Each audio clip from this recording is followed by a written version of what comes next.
Hi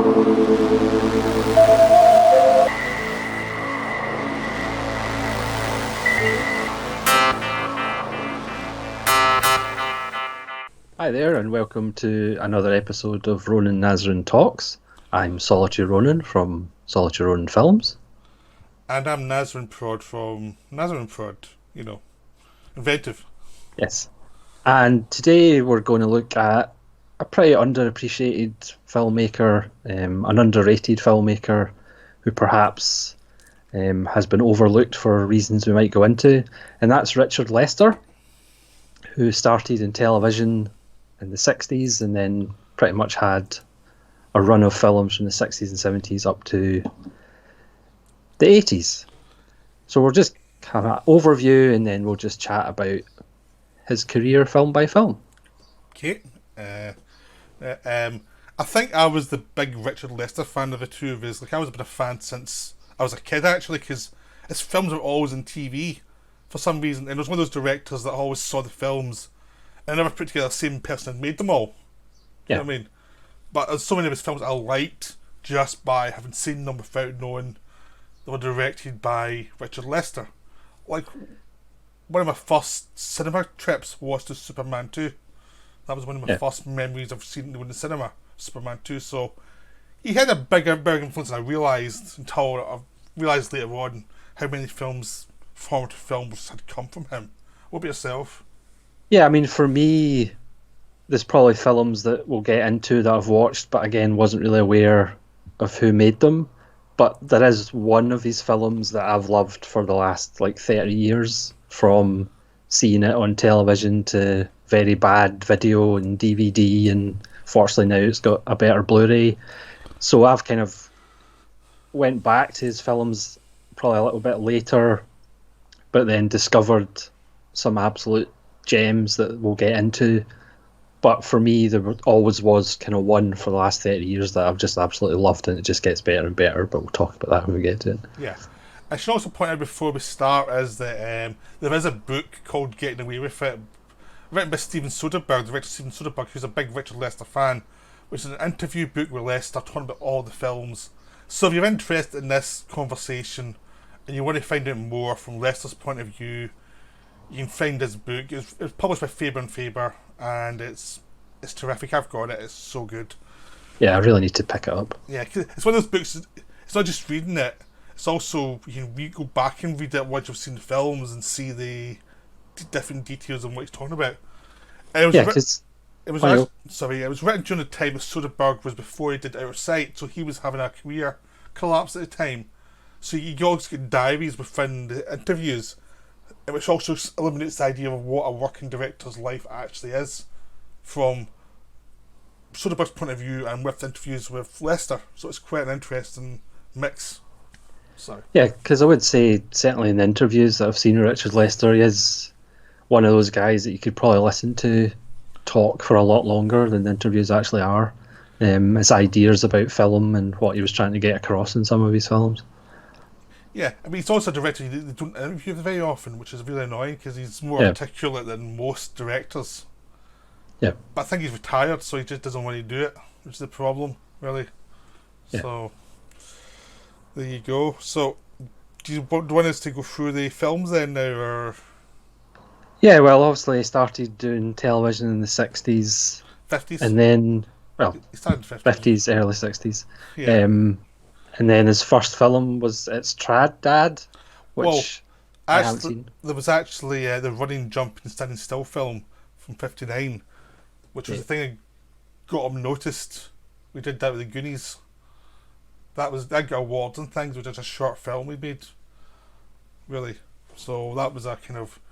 His style kind of came from there. It was like the film that made people think, oh, he can do something interesting. That's unique. Yeah. But no one's seen it. But it's something we should mention. It's like, this was a film that got him a lot of attention, as well as TV work.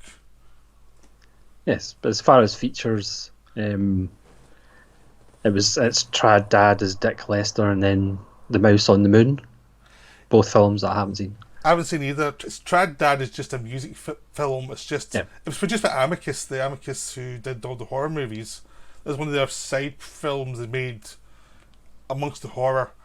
And it's just basically, from what I've gathered, it's basically a concert film of different bands coming in and doing their bit and then putting out again. And it's not really a film, it's just they brought them in to shoot these bands well, really. Yes. But I think, because of Mouse and the Moon, I haven't seen it, but it's part of a satire, the space race. Yes. And Peter Sellers got the job. Because he was in the first one, he wasn't in the second one, but he recommended Lester to do this film. So Lester got the job. And that's where he met Walter Sherman, who was the producer of the Beatles films. That was his first major contact with a producer that liked what he was doing. Yeah. You know. But The Mouse and the Moon's not a well-seen film. It's not a film. It's hard to find, really. Yes. I mean, I think we found quite a lot of his harder to find films, but we haven't seen this one. It's so obscure. Yes. So. Okay, so his first big hit, his first important thing was A Hard Day's Night, the Beatles film. That was a massive hit. This was like this came out in during Beatlemania. This was like the crazy. Everyone loved the Beatles. According to Lester, they'll try to get it made quick before the Beatles, from their point of view, became passé. That's what the producers were thinking. Get it out quick before people move on to the next thing. Little did they know the Beatles were not going to become passé like ever. So yes. It was quite a good investment in this one, because they also got a soundtrack album from it as well, which had tons of big Beatles songs on it. Now I've got the Blu-ray of this one. Do you have the Blu-ray or anything? Or... No, I have not seen his Beatles films. All right. So, but there is a really good Criterion, is there not, with tons of extras and. Yeah, you can even buy it here. I mean, I think the extras in the British release are pretty much the same as the Criterion. I think it's pretty much very much. It's just like there's a standard set of extras that go around the different releases. So the Hard Day's Night is one of those. It's interesting because it's where he saw a lot of his style, and it was very much influenced by the French New Wave and being very throwaway with stuff and being very satirical. But it's not quite as biting as some of his non-Beatles films. He has to behave in a weird way and has to be polite. He's making an entertainment. There are restrictions on him, but he seems to understand that and give what is one of the best music films, because he understands what the Beatles are and what the limitations are. So he doesn't try and make them act. He tries to let them be themselves. And most of the film is watch them tour and watch them up to no good as a touring band, and it's just silly. It's just a lot of fun, and they've got lots of weird routines. He brings in a lot of like good supporting comic actors who can bounce off them, playing fictional parts, so he can have some sort of narrative. But it's just a wonderful film. It's just there's not much to say beyond it's wonderfully stylistic. There's some great music in it. You get the idea that the Beatles were so huge that it was impossible, and it's amazing that it split up sooner, because they couldn't live. This film shows they could not live that way. So it's wonderful. It's part of the time. It's one of those films you think the 60s, Hard Day's Night. It's one of those films that's a very 60s type of production, really. Yeah. So the next film we made in the back to the Beatles films, I think you can probably tell from this podcast, we're kind of keen to get to the stuff that's later in the decade, really. Yes. Yeah. So he did The Knack and How to Get It. Yep. In 1965. Which I've just seen like a few days ago. I finally got to see it. Yeah, for me, this is his first collaboration with Michael Crawford. And again, it has the kind of French New Wave influence, and it appears to be kind of scattershot, but like all of these films, they just kind of appear that way. They are structured. Yeah. For me, this one hasn't aged as well as the other ones. There's elements in it that, to a modern audience, doesn't really work. You mean It's a whole kind of the rape stuff thing? about rape. Yeah, the rape thing is a. Yeah, But apparently that was disturbing even at the time, even in the yeah, play. It was meant to. It's one of those things that's meant to disturb because the idea was the different perspectives in a sexual encounter and like how someone can go too far and another one was it a rape, wasn't it, or the ambiguity of it all yeah. was the idea. But nowadays people are so sensitive. I'm sure they would be a bit crazy about it. I very much enjoyed it because it felt very 60s and very. You could tell it was based on a play in a Yeah. way that I think when Lester does stuff based on plays, he always retains the base of the play in some way, so that he doesn't try and hide the stageness of certain things. But I Yeah, I like. mean, Sorry. maybe it was just the mood I was in, but I didn't enjoy it as much as I had enjoyed it in the past. Yeah. Um, so that's just why I kind of say I don't think it's as aged as well as these other 60s films. Yeah. I did enjoy it, but it is weird because I mean it shows you that Michael Crawford is a guy who's not very good with women. He's got a housemate Tolan who seems to be good with women, but who's a bit of a creep and who's. Yeah. I think he would be a sexual predator in today's terms, wouldn't he? Oh yeah, I give it a sexual predator in those days terms as well. I don't think there was any even during this film. It's more or less they're more or less calling him that. And there's an Irish guy as well who's a bit eccentric. And there's Rita Tushingham is the girl who just moved from the north to this area as well. So Yes. Was this her first film or no, one of her first films? she did a few, but she did this as a play first, and then when they made the film, she was brought on, but no one else was brought on.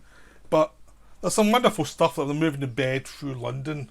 It was good fun, and there's lots of nice bits, and there's bits with as you actually seen the Predator at work, but done in a very kind of throwaway feeling. It's almost like Lester is telling you before we even get to the joke that this guy's a joke. Just don't. It's kind of the weird perspectives on the society at the time, and even this film has a kind of distance from it that I'm sure some films at the time point didn't have. Like there's some problems here, and you've got all this stuff about the older culture, like the older people who came from the war culture who don't approve of anything. Yeah. But it's much more like it's the two alien cultures try to cohabit this area, really, more than anything. It's like they're just completely different from each other. And it's just this weird atmosphere of one world changing to another world that is really interesting. Yes, in the start of the permissive society. Yeah, but it's much seedier than you actually would get in a lot of the bigger studio films. It shows you it's just people in bed sits and people who are kind of sad and pathetic, and it's also the idea that for the Predator and even for some of the other male characters, women are almost like on a clothesline of like they all look kind of the same to them and they can't tell the difference, and it's almost like a possession thing rather than a actual communication. And it's very upfront about that. That's what some of these guys are like, and I think that's kind of what I found it really interesting was it was really upfront about stuff that you wouldn't think they'd be so upfront about in the 60s. Yeah. You know, so cause it was written by women. The play was written by women, and I think Alan Plater came in and did some of the dialogue for the film version, but there is a perspective that isn't purely male, which it makes it interesting as well. So yeah, it's an interesting film. Yeah, but it's not quite as good as some of his later stuff, but it is good. It's a sign of where he's going to go, but it's still a bit rough around the edges compared to some of the better things he's going to make later on. Yeah, but he uses some of his trademarks, the overlap in dialogue and kind of a little bit of fourth wall breaking and stuff like that. Yeah. But he's also used it to show the world the way they see themselves rather than just throwing it in there. It's not like it doesn't feel as cheap as it could have. Because it is about the characters and the way they see the world. So that was actually a big hit. I was surprised for because of the rape bit. It was still a massive hit. He was on a roll at this point because he did a Beatles film and he did this one, and both of them did really well. Then he did another Beatles film that was like, I think they were all contractually obligated to do one, and it was like, well, what the hell do we do now? If we've done the tour one, what do we do? Yeah. So he made Help, which is not as good as Hard Day's Night. But I really enjoy Help because it's a colour film.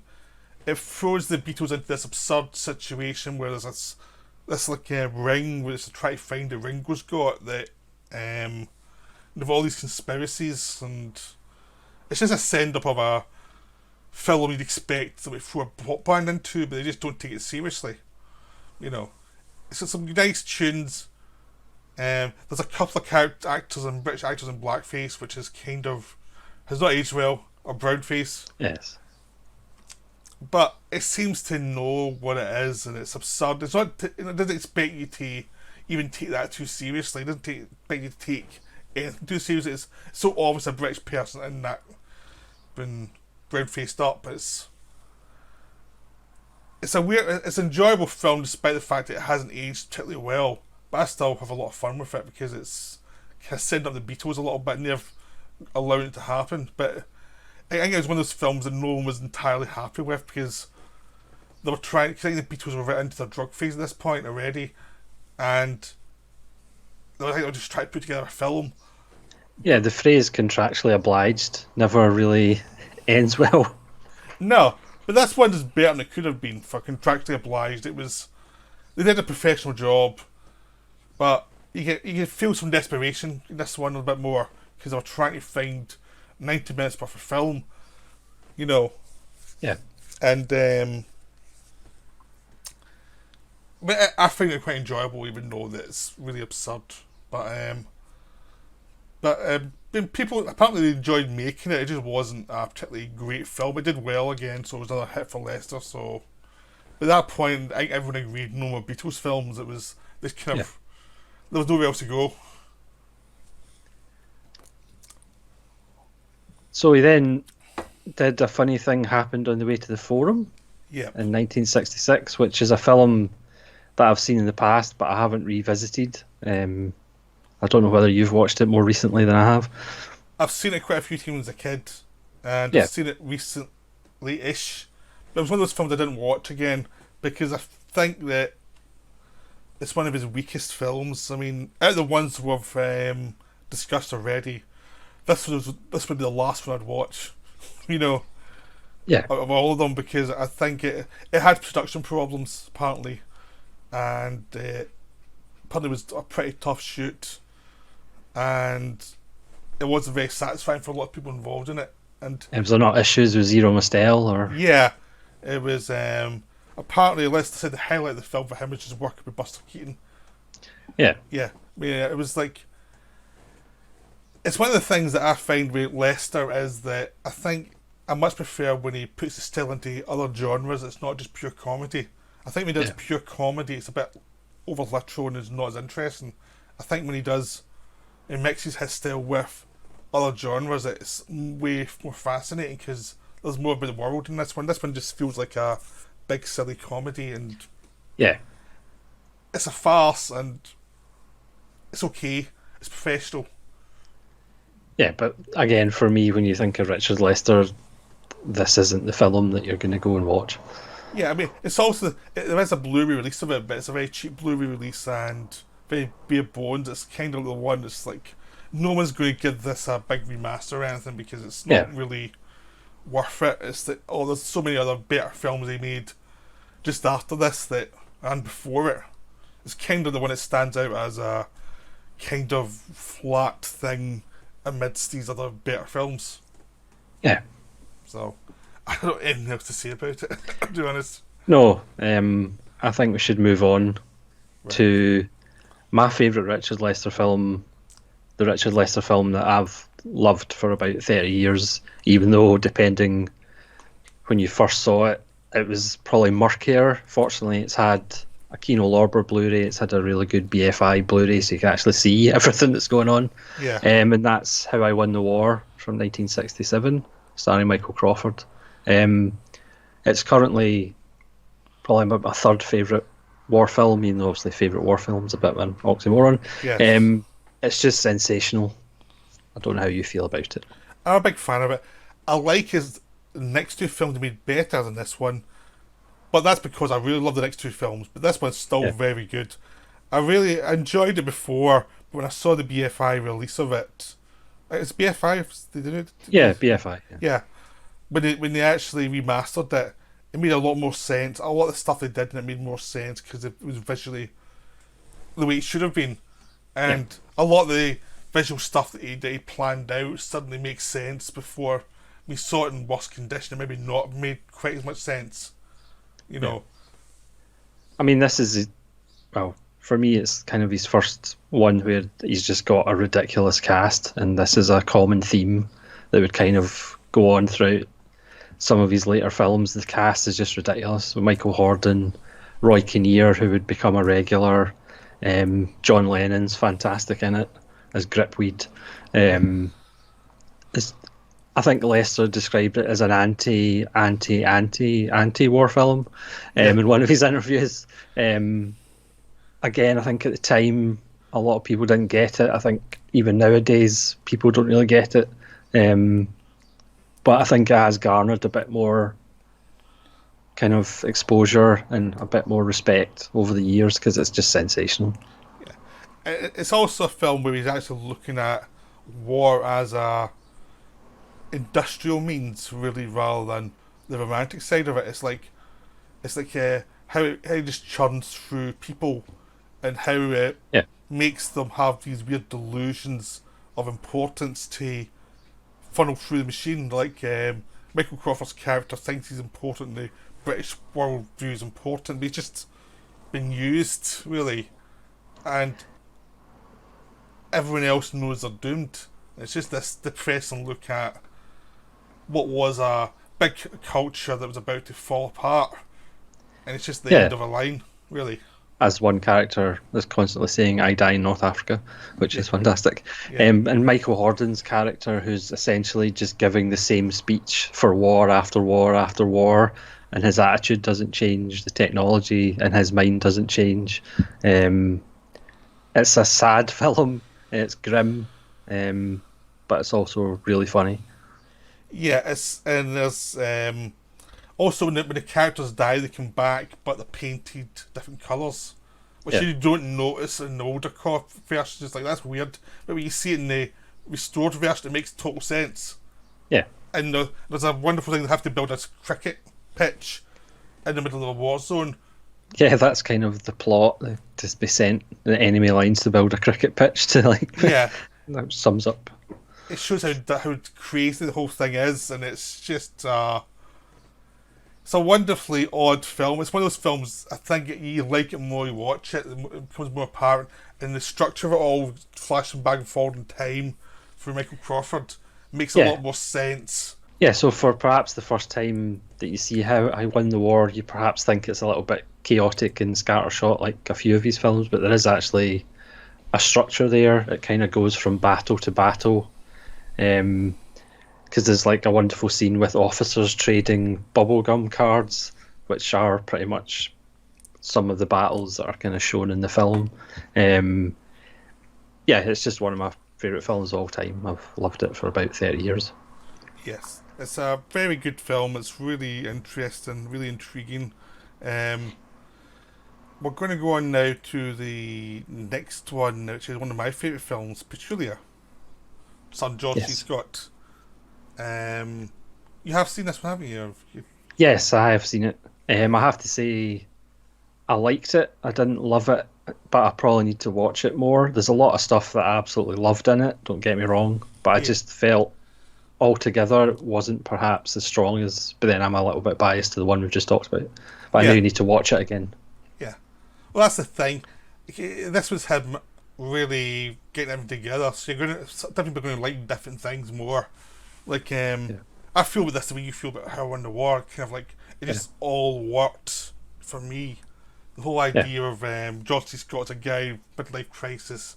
He left his wife for this woman who is a bit of a flake, and she's got her own problems, and it's like, it's like a guy trying to go through a society that's changing because it's the late 60s, everything's freer now, and he's tried to change the times. He's left his wife, but he's not really engaged in it. He's not really made for this kind of new world. He's really stuck in the past. And there's also this one's another one with a structure that's very kind of fragmented, and there's a sense of people are disconnected from each other, and they don't know how to talk to each other, and they don't know how to communicate even with the world. They just don't know how to get through this world. Yeah, but for this subject matter, I think that works really well because it does kind of accentuate the fact that there's no communication and people don't really identify with each other as much because society's changing and social mores are changing. Another great performance by George C. Scott, who again, I'll do my trademark. I'm not the biggest George C. Scott fan, but I do seem to have a lot of his films now. Yeah. So, yeah. And I love quite a lot of them. I'm a bad influence on you. It's like, yeah, no, this is a beautiful film. This is one. I saw this years ago. This is one of my favourites always. One of those ones where I think I saw it before I even understood it. It must have been on TV or something. So even though I didn't understand it properly, when I actually watched it, like, I don't know, 5 or 6 years ago again, I was like, I've seen this film. And I was like, yeah, this was one of those films I saw that I couldn't quite place what the name was, but it was one of those films, and it's just one of those ones that just hits me. I just think it's kind of the film I wish The Graduate actually was, because The Graduate's one of those films that everyone seems to love but me. And this film I'm not a fan of The Graduate either. And this one seems to be the film that I was hoping for from The Graduate. It's much more truthful and brutal about the idea that people just don't know what they want. They don't understand. Yeah, I mean, I do think if I watch it more times, it's probably going to get better and it's probably going to impact me better. And it's one of those films that does need a Blu-ray release, by the way. Yeah, because it's not that easy to find. I know, even the DVD's hard. But it is a beautiful film. It's one of those ones I'm trying not to say much about it because I'm trying to encourage you to go and see it, because the less you know, the more you'll enjoy it, because it's not exactly what it originally appears to be, and there's a lot going on in it. You really need to go in knowing as little as possible to really get in. Yeah, that's why I think a little bit like How I Won the War, I think it does need multiple viewings, and repeat watchings to kind of get it all. Yeah, because there's a lot of layers going on. Because this was a time when Kubrick was at his peak, where a lot of directors were really peaking from that generation. And I think they were all inspiring each other, and all kind of slightly competitive, trying to be better than another one. And so they were all doing things that were interesting, and some of these things were doing badly in the box office, because these films we're all talking about, these all bombed. How in the War bombed, Peculiar bombed. Yeah. You know, the next one we're going to talk about bombed as well. It was like it's what happens when a director has so much power because he's made a bunch of films that made a lot of money, that suddenly they'll say, do whatever you want. And he does. Yes. Which is good for us, but not necessarily good for box office. No. So Peculiar, I just think is wonderful. It's I need to rewatch. I didn't rewatch it for this thing because I knew I wanted to see it, but I knew I didn't want to see that much. I wanted to just encourage people to see it. Like, I'll go rewatch at some point and do a video on it, but I kind of want to just encourage people just now to see it. And yeah, I mean, I'll be rewatching it for sure, because again, there's lots of just brilliant stuff in it, but I just perhaps didn't feel the same kind of connection to some of these other ones. Yeah. It is a very dislocated film, and it's intentionally dislocated. It's a young Richard Chamberlain in it as well. Yes. Creepy guy. And it's like, that's probably as dark as I've ever seen him be in a film, and that's one of his first films. Yeah. Yeah. So we're now going to the bed sitting room, which is one of my favourites. This is another one of my favourites of his. I think it's another one I saw well before I understood it. I think it's another one I saw because this was a film that was hard to see for years. I'm not sure if I saw it on TV or when I saw it, but I know I've seen it before. I saw it on re-release. Yeah, I think I saw it on TV years ago, and then it pretty much vanished for 20 years. Yeah, because this is written by Spike Milligan. So they gave him the money because Richard Lewis is a big director. Spike Milligan writing it, based on a play Spike Milligan wrote. You know, all these big actors in it.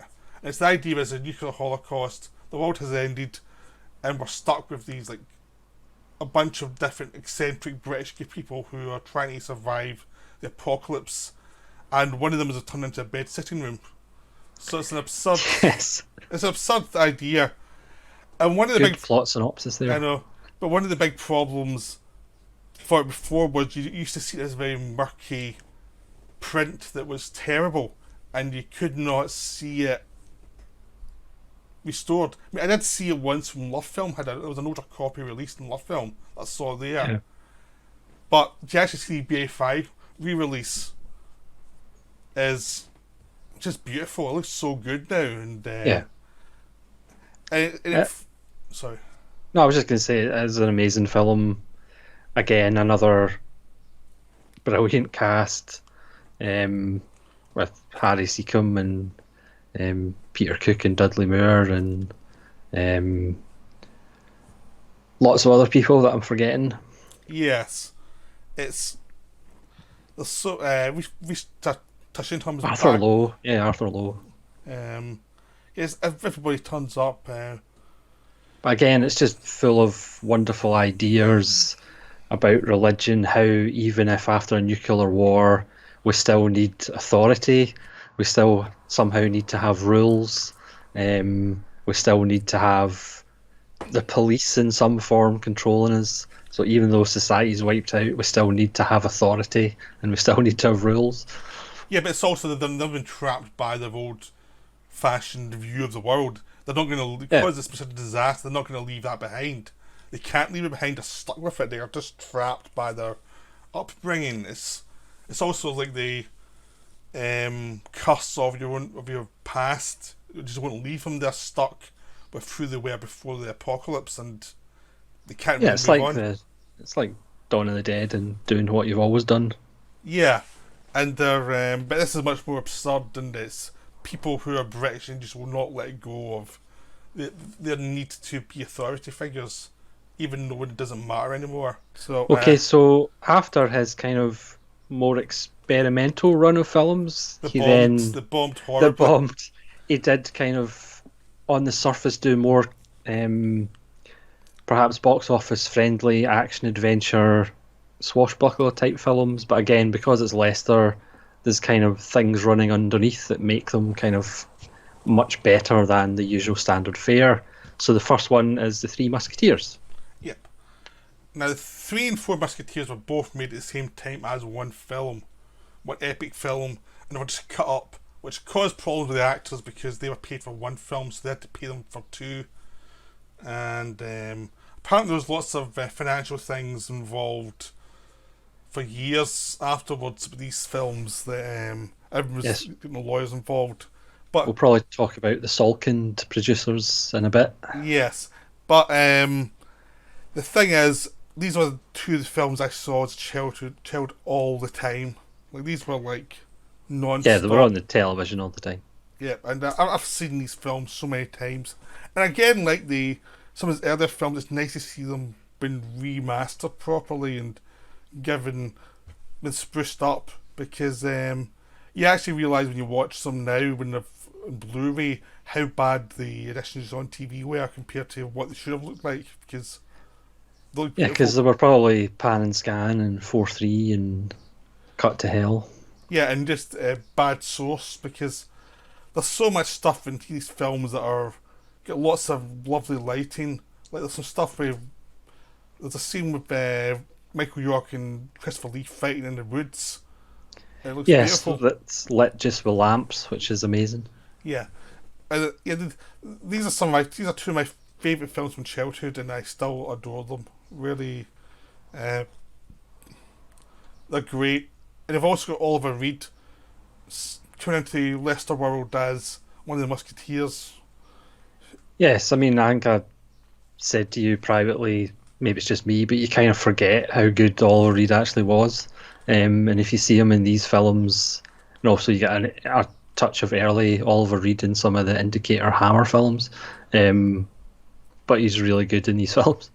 Yeah, he's the kind of soul of these films. He's the guy who Yeah. loses. I mean, basically, he's kind of the lead in the second one in a weird way. Yeah. It's his story. The second one's his story. Yeah, because really the Three Musketeers, the first film isn't really about the Three Musketeers, it's about D'Artagnan and Michael York. Dogtang, did you say? Yes, D'Artagnan. Yeah, He had a cartoon series as well. I know. Um, But again, just ridiculous cast.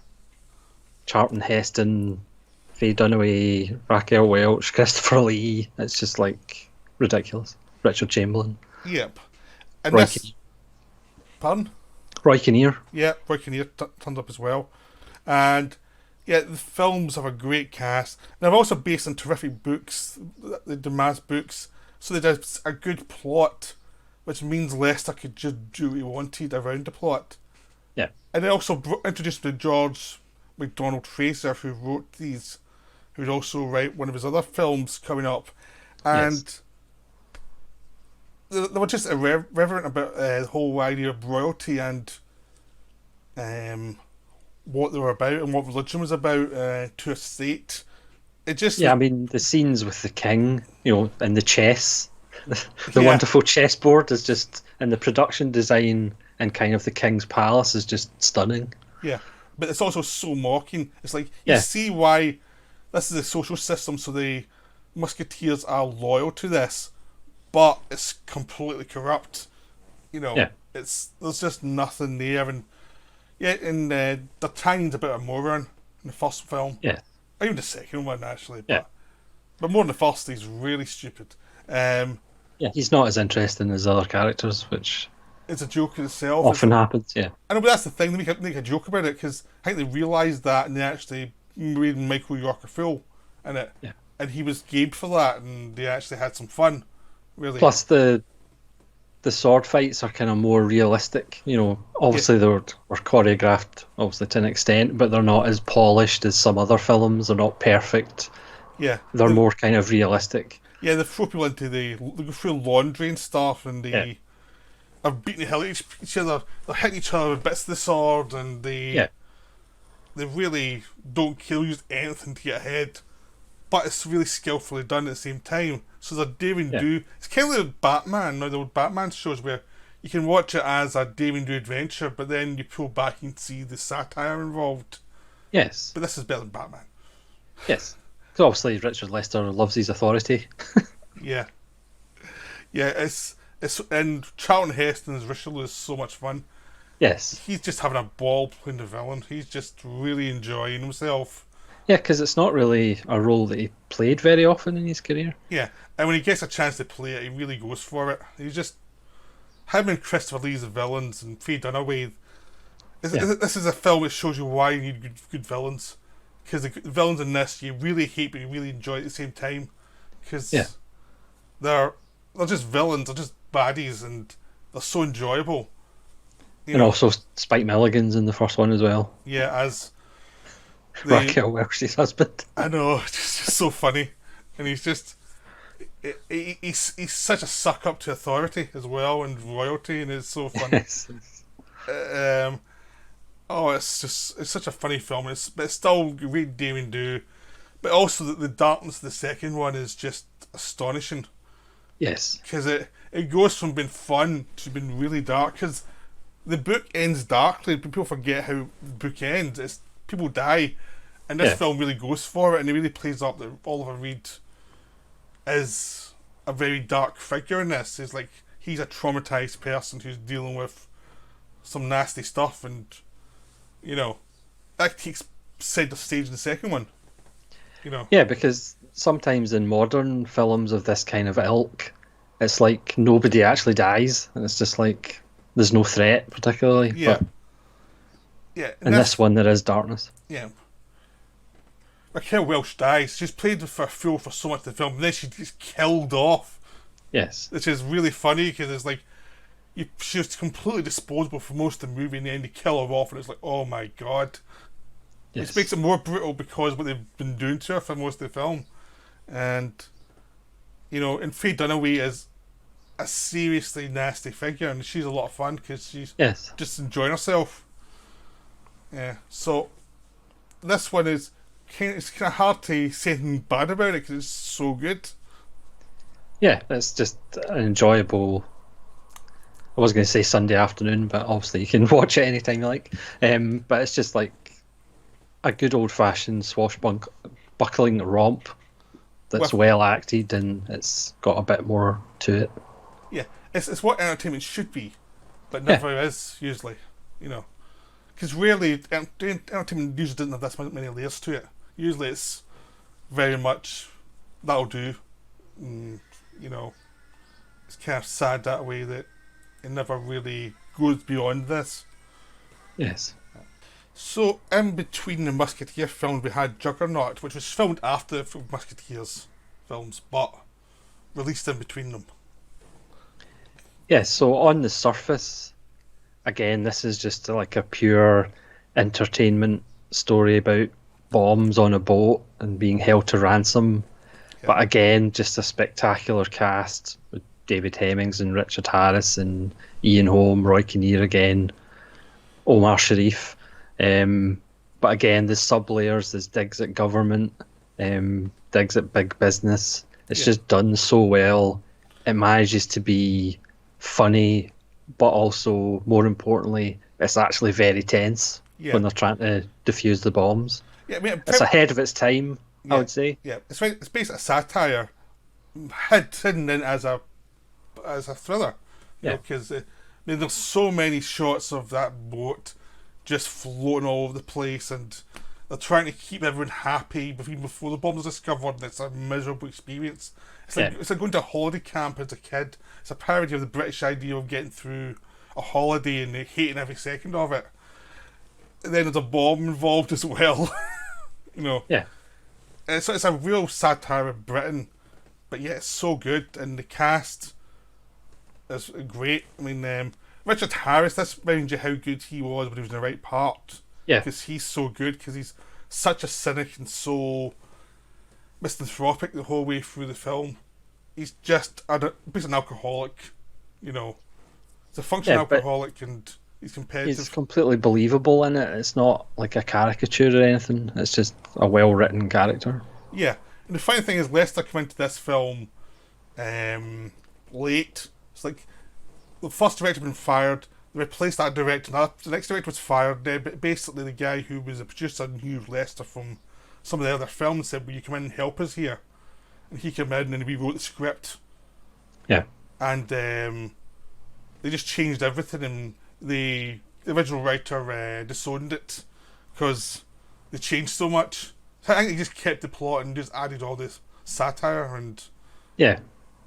Anthony Hopkins is in it as well. Forgot to mention, it's just he's so the good. Cast's ridiculous. And Ian Holm's just fantastic. Yeah, as kind of as the government officials, pretty much saying, "Yeah, all the people in the boat can die." Ian Holm just goes after them. It's fantastic. He's the guys running the company that is being blackmailed basically, and I mean everyone's good because everyone underplays it. I mean they don't really get a chance to ham it up. It's just very much done to fact. And they have one of the best action scenes in the Lester film where they have to go onto the boat. Yeah. They have to land in the water, parachute into the water, then pull themselves up the side of the boat onto the boat before they can disarm the bomb. And it's really tense because they had to do it for real. There's no CGI involved here. They had to do this. Yeah. And it's wonderful. And again, people die in this film. Someone dies during that sequence. And another important character dies because of one little mistake he's made. It shows you how tense the bomb disposal thing is, because it's like you basically have to go through disarming the bomb. Basically, is like try to work out what the other guy's thinking who created the bomb, and try to see how smart as you think you are. And every bomb is different, and it's like it's just very tense. And it makes most Mad Bomber films look really sad in comparison because it doesn't have to rely on gimmicks. It just sticks to a Mad Bomber and it just keeps the tension going by relying on the people could be killed, even though they've been satirical. And again, when we actually find out who the Mad Bomber is and what his reasons for doing it, it's perfectly. I was going to say it's perfectly reasonable, but it's it's not ridiculously stupid reasons. Yeah, no, it's plausible for the character. Yeah. And there's a suggestion the Richard Harris character could become one of that guy quite easily. There's no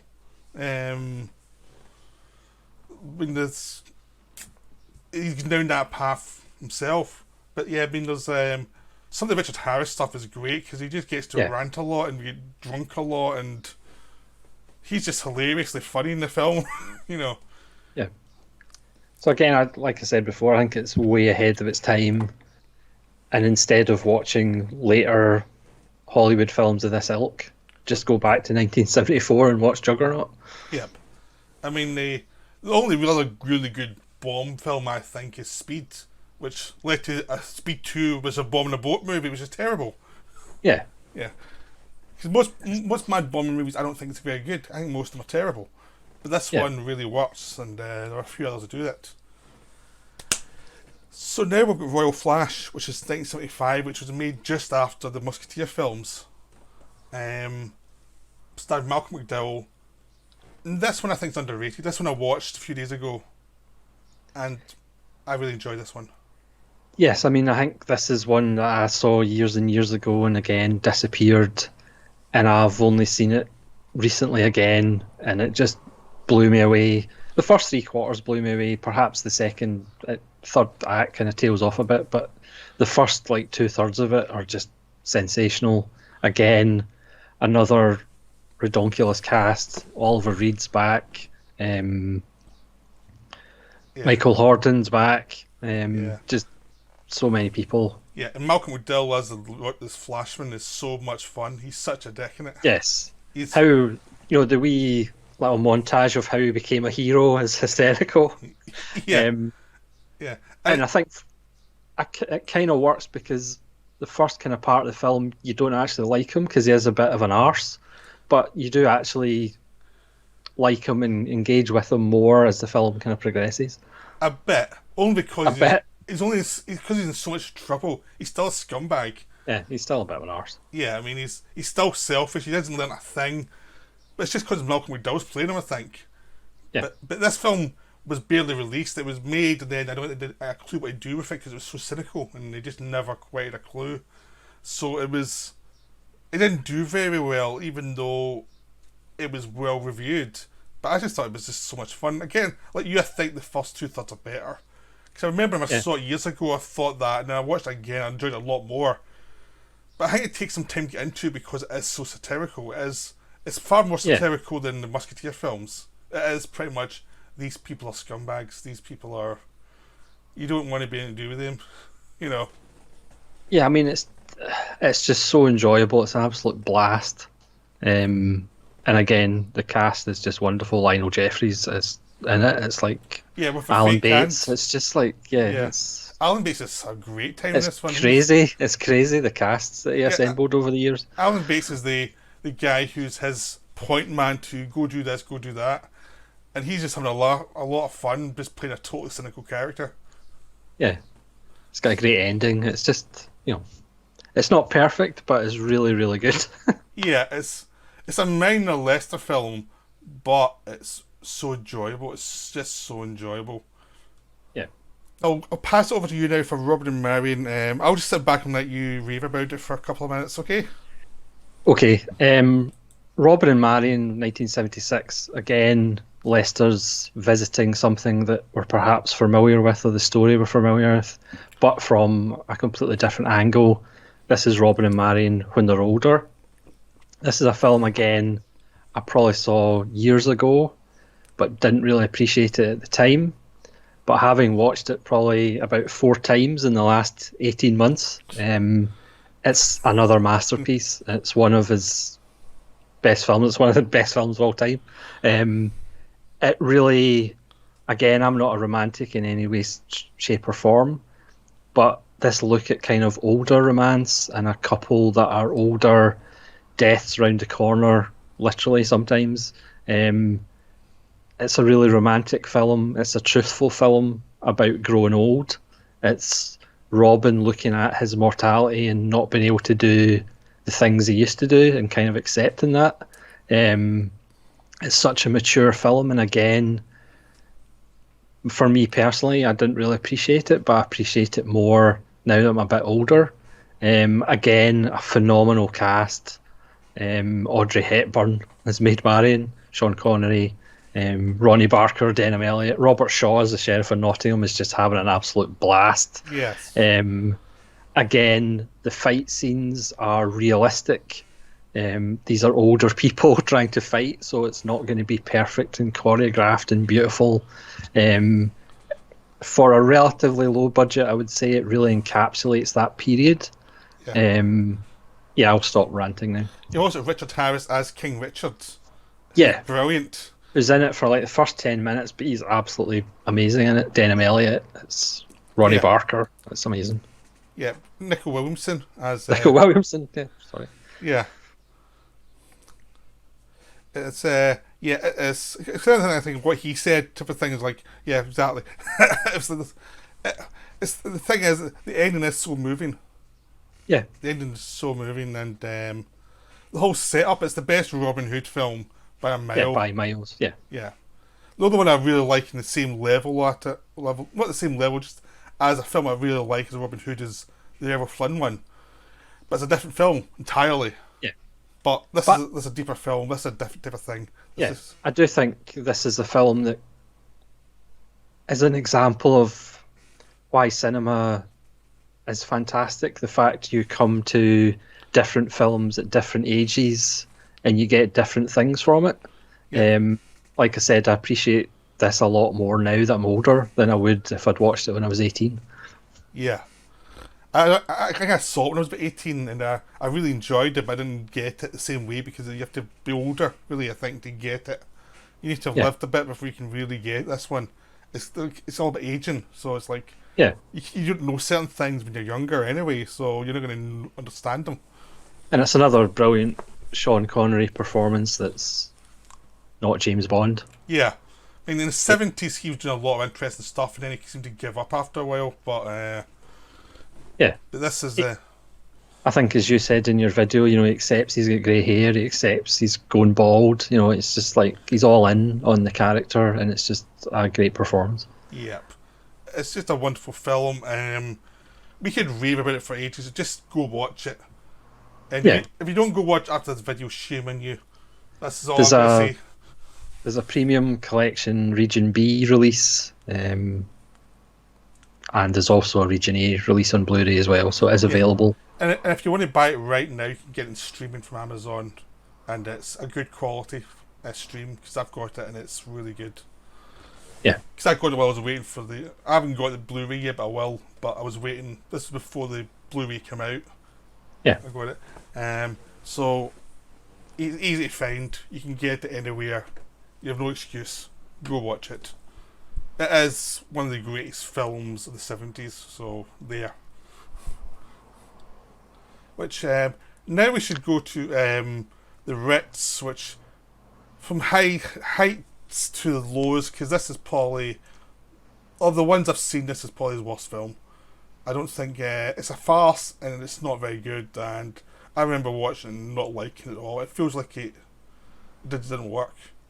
So... I have nothing else to say about it. It's just like... Yeah, I don't think I've ever actually seen it. Yeah, I've sat through it. It just feels like a director on an off day. Yeah. They all have them.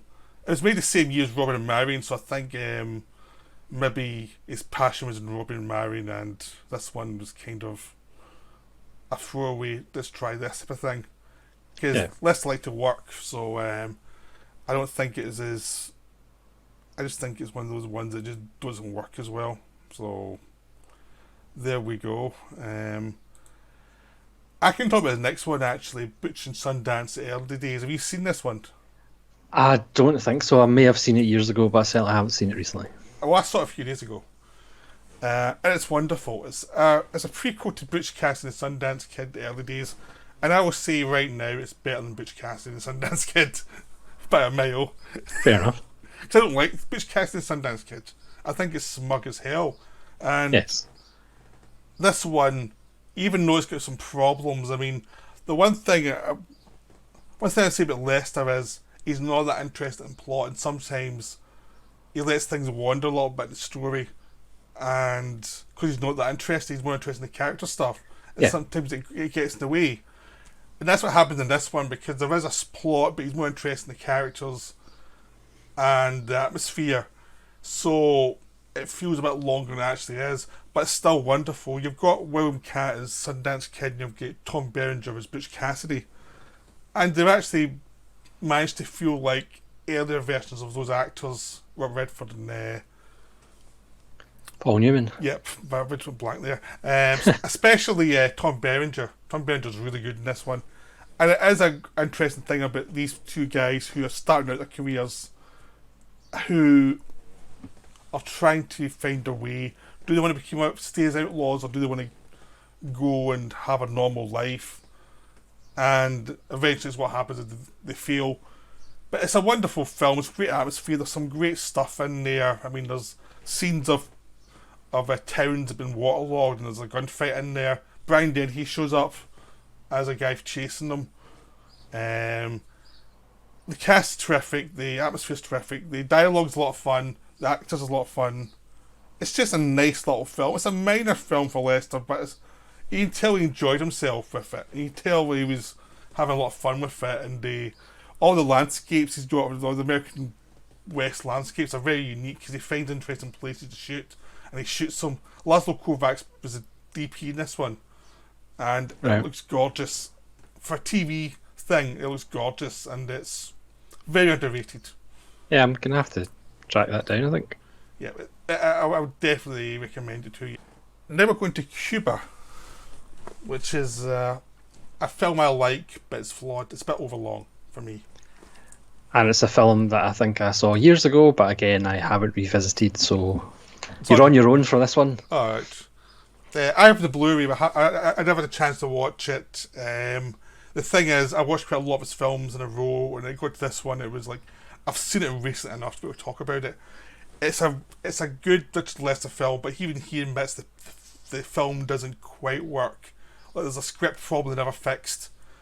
And instead of the atmosphere is great, it's all about it takes place in Cuba just as the Communist Revolution takes place. And it's its first half's about the people who were there before it happened, then it's the fall of Cuba to the communists.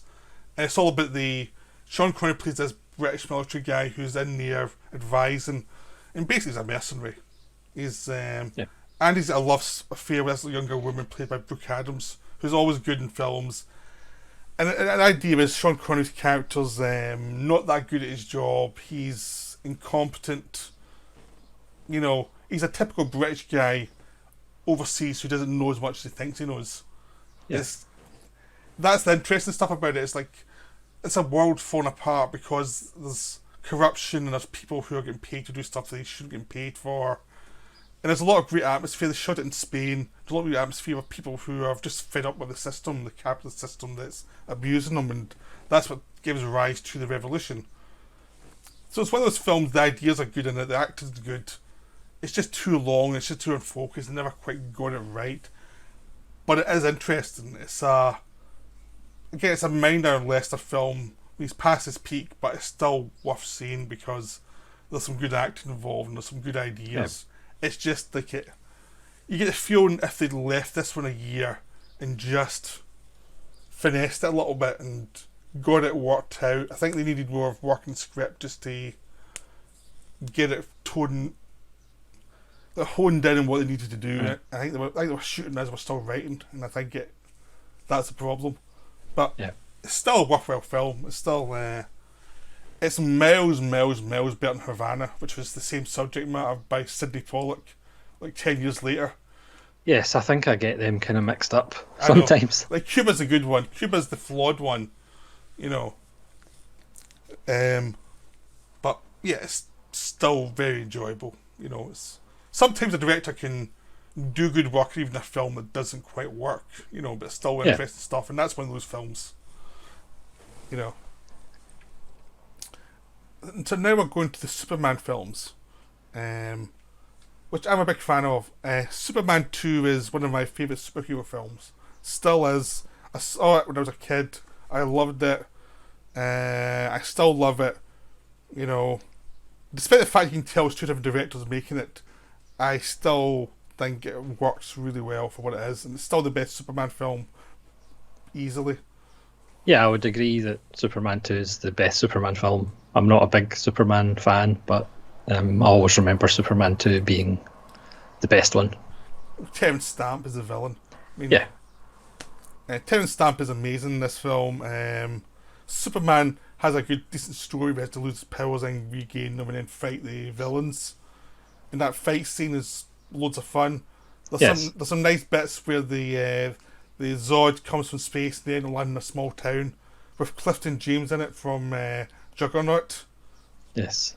As the sheriff, so they destroy the town, and it's just pure Lester parody of basically a guy self-importance in an absurd situation, you know.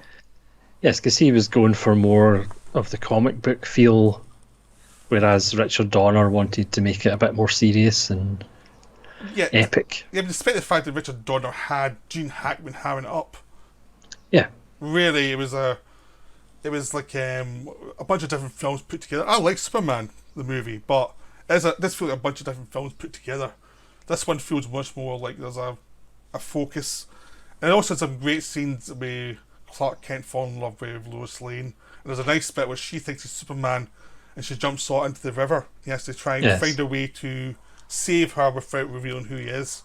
And that's a really good... I remember that from a kid, and I always thought that was the way to do it. That was so good. And it was tense as well, because there was tension involved because she could drown. And he couldn't show off who he was. And there's a bit where a kid falls off the Niagara Falls as well. Yes. So, that's a memorable moment as well. Yeah. So it's a really good film. It's really well made. A really enjoyable entertainment. The thing is, Lester gets criticised for making that film now because he took over from Donner. And it's like, well, Donner get fired. It's like... Yes, it was the same producers as the Musketeers films. Donner, I think, is not now a Donner version with a different ending, a different start. It's terrible. The producers cut Marlon Brando out because they didn't want to pay him for 2 films. Yeah. It's just got a bit messy, but I don't think that's necessarily Richard Lester's fault. Yeah, no, I mean, it was a producing thing, and he had to go into the first one and solve the ending of the first one. He's the one who solved the end of the first one, and he had to be the go-between between Richard Donner and the Silkins. So, I mean, because they weren't talking to each other. Yeah, so. I mean, it's like, what else is going to happen if the director and the producers aren't talking? Of course, the guy's going to get fired at some point. It's just one of those things. I think he get the blame for stuff that really wasn't his fault. I mean, these films were not obviously his passion. They were just films to do while he would try to do other films. Yeah. And the other films weren't getting made, so it was the 80s and Hollywood had changed, so he just made Superman 3 after that, which is a film that a lot of Superman fans hate because they have evil Superman, which I thought was great. Yeah, again, I haven't seen it for a while, but it wasn't bad. I don't remember it. So. I love Superman 3 for a lot of this stuff. It's very flawed. It's a film made by a guy who you'd tell doesn't entirely want to be there. It's like, it's not his passion. He doesn't want to be there, but it's a job. And he's making as good a job as he can. He has some fun with... There's some nice jokes with Clark Kent stuck in a bus having to go from Metropolis to his hometown. But he has to go as Clark Kent rather than Superman, so he has to go by bus and listen to a lot of people yap and bore the hell out of him, which is very Lester touch. And there's evil Superman's a lot of fun. Richard Pryor's in it and he's having it up. I can enjoy him even though he's obviously just picking up the paycheck. Yeah. And there's some nice bits at the end. It's one of those films, it's fine, it's enjoyable. Compared to some of the stuff we got later, it's pretty good. It's just, it's not as good as 2, and, it's still a fun movie.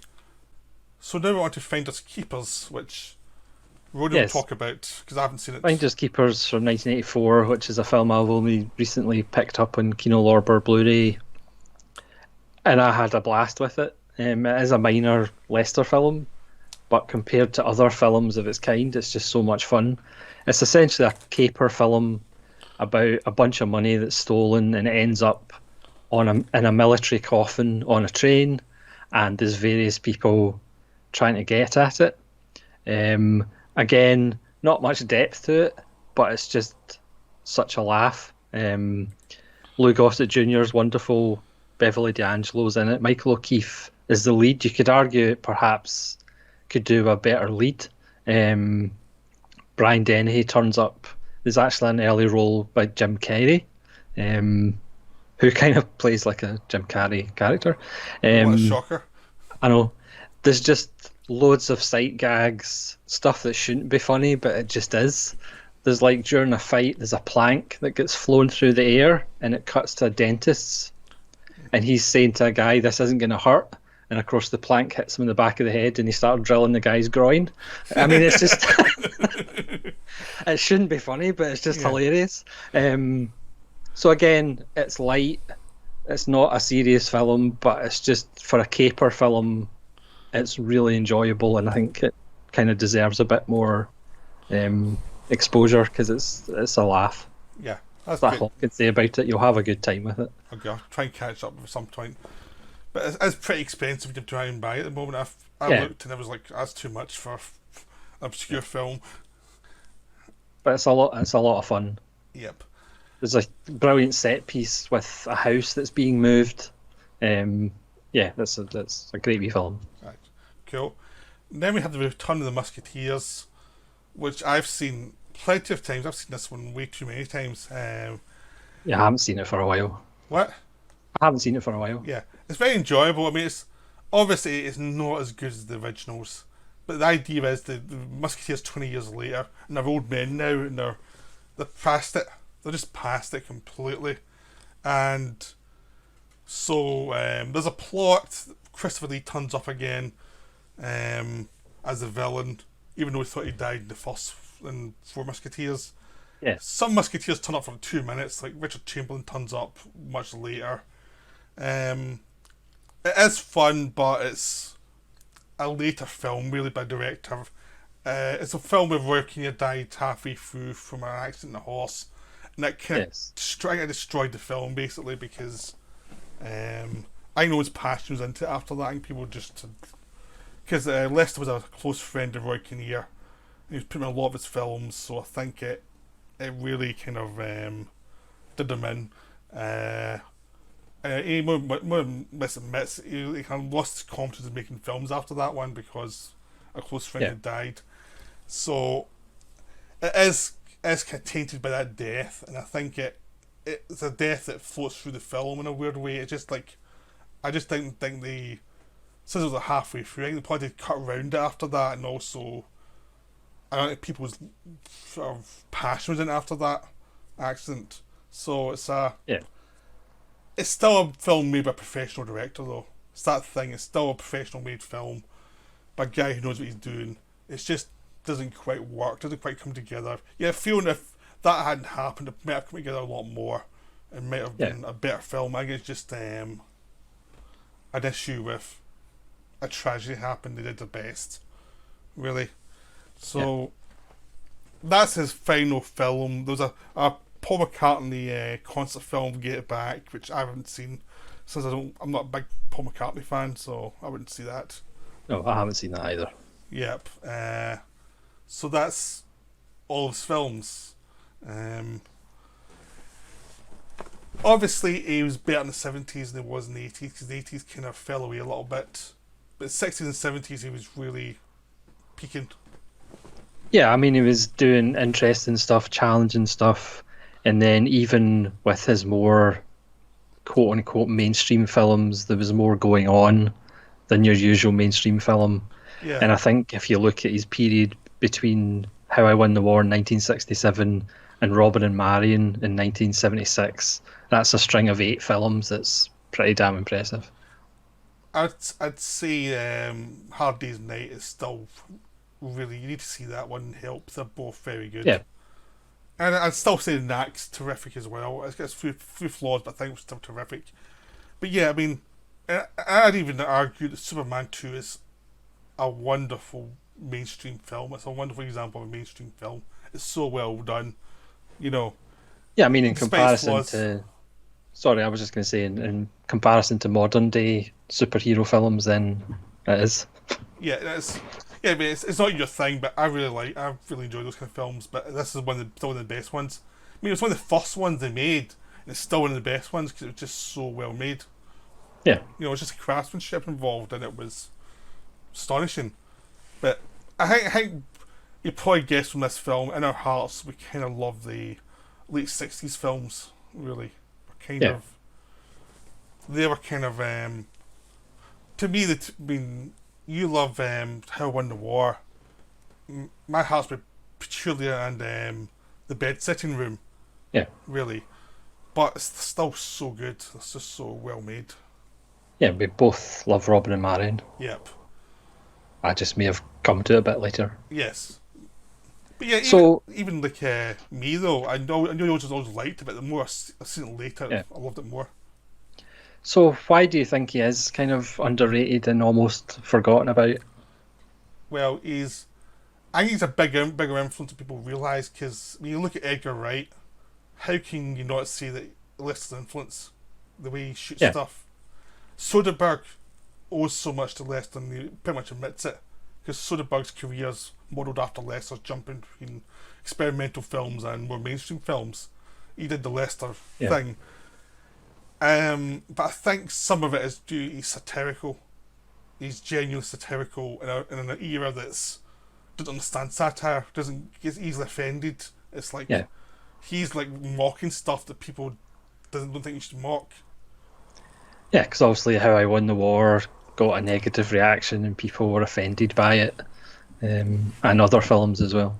Yeah, I mean, you still remember from Musketeer films. The Musketeer films are still remembered really well because they're always on TV. People know them. It's just a cultural thing. Kind of the same way Flash Gordon is. It's like people all see these films. They're always going to be down from generation to generation. But I also think he's got the slight problem because Superman 2 thing. That there's so many annoying comic book fans who are so into Richard Donner's cut that they don't realise that Lester was involved in the first one as well. Yeah. And Lester's such a better director than Donner will ever be. Yeah, I was going to say that there's no comparison really. I know, it's just immature audiences. Yeah. But the films are there. The films are now getting rediscovered and remastered. I think there is a turnaround now, I think, because people are realising it's been a while since they stopped working. Now people are starting to appreciate the films now rather than just looking at them as modern films. They're now historical films. And I think as well, for me, because he doesn't have a visual stamp like some other directors do, and also, like you said earlier, he's more interested in character than plot, I think that might have an effect as well. Yeah. Plus, people don't like comedy directors. If you're a comedy director, you're initially thought of as suspect. You're not serious. Yeah, you don't take it seriously, but you can become a comedian and take stuff seriously like he does. You're just hiding it within the comedy. There's still a lot of serious stuff going on. I think there's a lot of reasons, but I think there's also the bad luck to come out at the same time as Kubrick. Kubrick's another American director, lives in Britain, who's a satirical bent, who does a lot of different films. And Kubrick took up all the space in the room. Yeah. Really. So that was a bad luck for him. He was in the same year as Kubrick, same generation. So you become like the guy who wasn't Kubrick, even though your stuff's great. But like you say, as time is kind of distance from the end of his career, hopefully he will get a bit more exposure. Yeah. I think it's happening now with all those re-releases. I think people are starting to recognise, oh no, he's good, he's really good. And I think all the Superman stuff's now going well past. They're now looking at other stuff now, so no one's complaining too much about that anymore. So I think he's putting a much better space now, really, for being reappraised, because a lot of films are now coming out in Blu-ray. You know, Cuba's out in Blu-ray, a lot of his other films are out in Blu-ray. Yeah. You know, there's a few that aren't, but most of them are coming out now, so people can see stuff for what it was rather than, you know, I wish I'd seen that type of thing. Yeah. So do you have anything else to say about Lester? Not really, apart from go watch his films. You'll be in for some surprises that don't necessarily go the way you think they'll go. And even his on the surface commercial stuff or mainstream stuff is way more interesting than your usual. Yep. You know. And Evil Superman is cool. I don't care what it says. Yes. I did on a joke. Right, well, thanks for listening. I hope you enjoyed this, and we hope you start going and watch Richard Lester films. Yes. And that's us for now. Bye. Bye.